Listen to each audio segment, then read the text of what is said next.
Halo teman-teman, perkenalkan nama saya Muhammad Irfan Roja, selaku asisten lab dari program studi teknik informatika Universitas Pamulang. Pada pertemuan pertama ini, kita akan membahas aturan dan tata tertib yang ada di laboratorium komputer. Yang pertama, praktikum dilaksanakan sesuai dengan jadwal yang telah ditentukan. Yang kedua, peserta praktikum wajib hadir tepat pada waktunya. Yang ketiga, selama praktikum berlangsung, mahasiswa wajib untuk memakai alma mater. Mahasiswa tidak diperkenankan membawa makanan dan minuman, lalu mahasiswa tidak diperkenankan bersuara dengan keras. Selanjutnya, mahasiswa tidak diperkenankan mencoret-coret sarana yang ada, dan mahasiswa tidak diperkenankan merubah, merusak, atau mengambil peralatan lab. Adapun jika mahasiswa terlambat lebih dari 20 menit, tanpa alasan yang jelas, maka peserta praktikum tidak diizinkan mengikuti praktikum. Lanjut pada penjelasan materi-materi yang akan dipelajari pada mata kuliah praktikum algoritma dan pemrograman. Di pertemuan kedua, kita akan mempelajari dasar pemrograman C atau C++.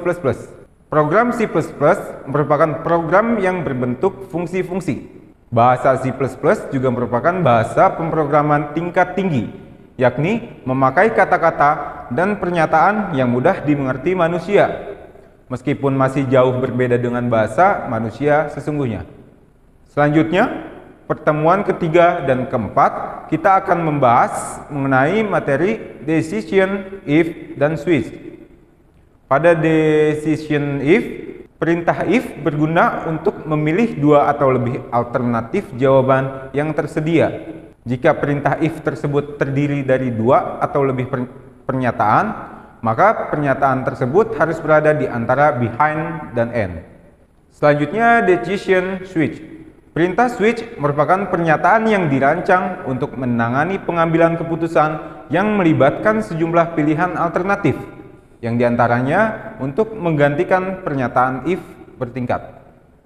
Lanjut, pada pertemuan kelima dan keenam, kita akan mempelajari looping for dan while. Looping sendiri adalah perintah pengulangan yang digunakan untuk melakukan suatu proses secara berulang-ulang jika suatu kondisi dipenuhi atau sebaliknya. Pada looping for, proses looping yang menggunakan perhitungan atau counter dapat dibuat dengan pernyataan for. Pernyataan ini digunakan bila Anda sudah tahu berapa kali Anda akan mengulang satu atau beberapa pernyataan. Lanjut pada looping while. Pada do while, perintah ini menyatakan pengulangan proses selama kondisi tertentu. Dan ada juga while. Perintah while ini prinsipnya sama dengan perintah do while, hanya saja pengujian kondisinya terletak pada loop. Selanjutnya, pertemuan ketujuh mengenai materi fungsi. Pada umumnya, fungsi memerlukan masukan yang dinamakan argumen atau parameter. Namun, sebuah fungsi dapat juga tidak mengandung parameter. Lalu, hasil akhir fungsi akan berupa sebuah nilai atau nilai fungsi balik. Pada pertemuan ke-8, kita akan mempelajari materi tentang array. Array merupakan koleksi data di mana setiap elemen memakai nama dan tipe yang sama, serta setiap elemen diakses dengan membedakan indeks array.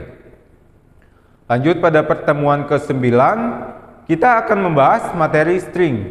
String merupakan bentuk data yang biasa dipakai dalam pemrograman guna menampung dan memanipulasi data teks.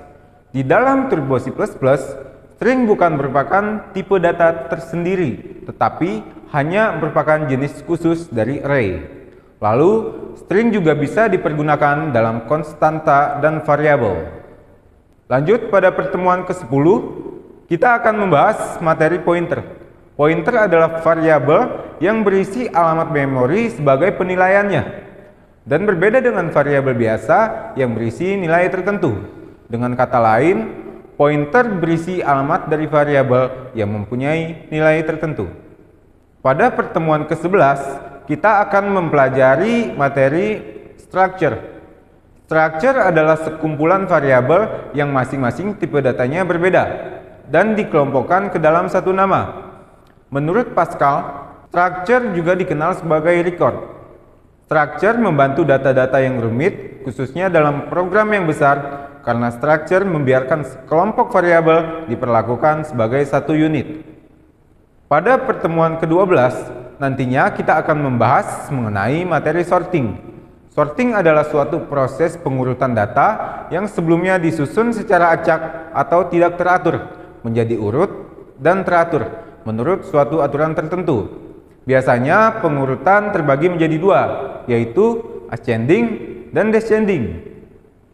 Selanjutnya, pertemuan 13. Pada pertemuan 13 ini, kita akan mempelajari materi searching.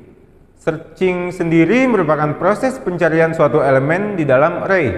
Ada dua macam searching, yaitu sequential searching dan binary searching.